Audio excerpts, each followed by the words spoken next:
The story of fishermen's turned followers is familiar. These guys stood tired from a long day's work, and Jesus was asking them to do it all over again. He wanted to put the boats out in the water and go further out. Now just imagine you leaving work at 8 o'clock p.m. after a solid 12 hours of work. And there stands Jesus saying to you, let's go back to the desk for another couple of hours. You're looking like you can't be serious, right? But yes, Jesus meant back in and even further out. I want to talk about catching fish and leaving nets. And I'm coming from Luke 5, 1 through 11.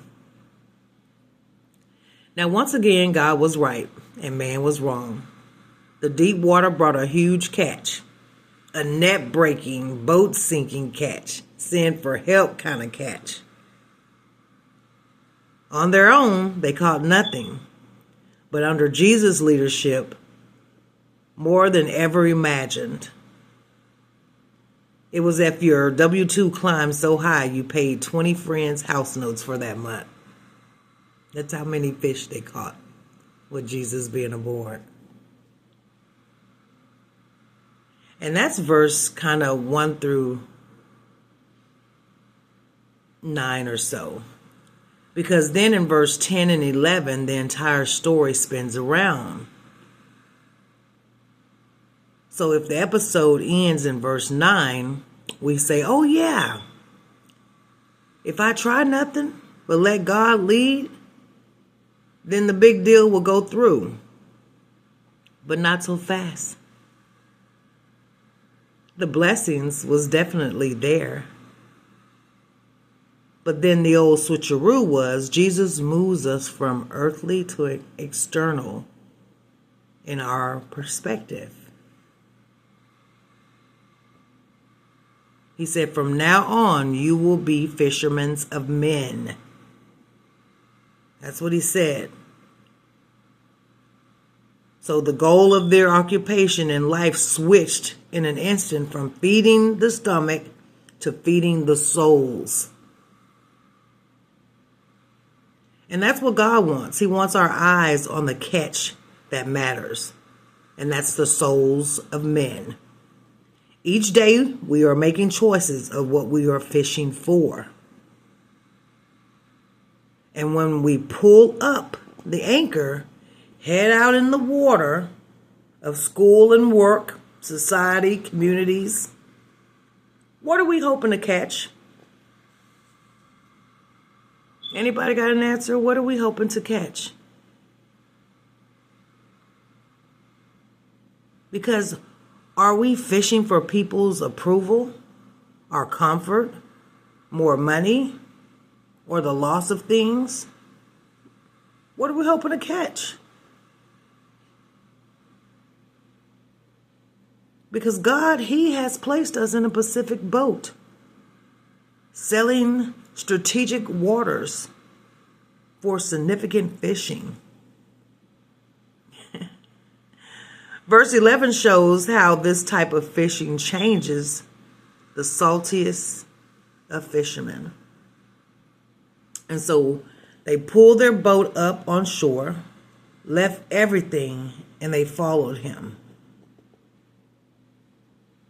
And at the pinnacle of their career, they left it all to follow their all in all.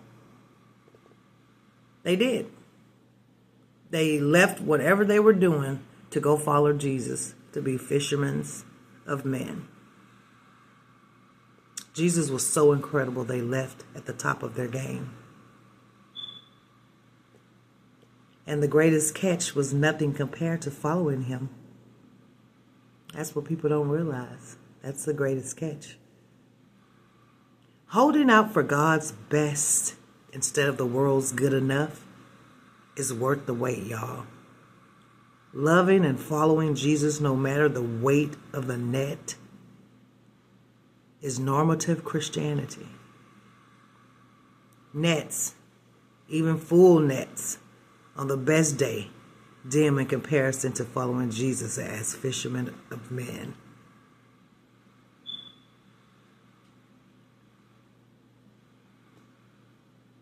Remember?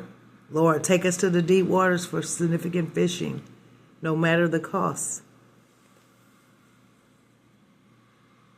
Lord, take us to deep waters for significant fishing, no matter the cost.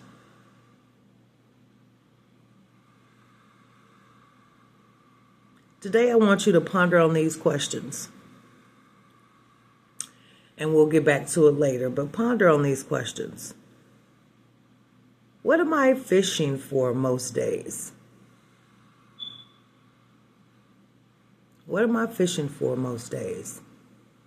When I go out into this world and I'm doing my daily, going to school, going to work, going to take a walk, going to the gym, taking a drive, what am I fishing for most days when I'm out and about?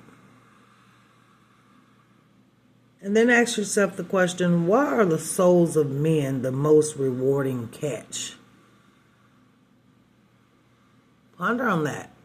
Why are the souls of men the most rewarding catch?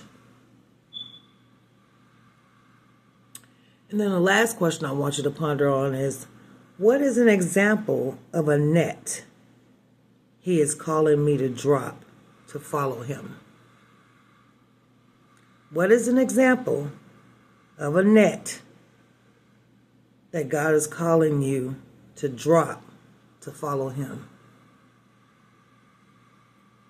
Ponder on those 3 questions, and we'll get back to it. Y'all have a blessed day.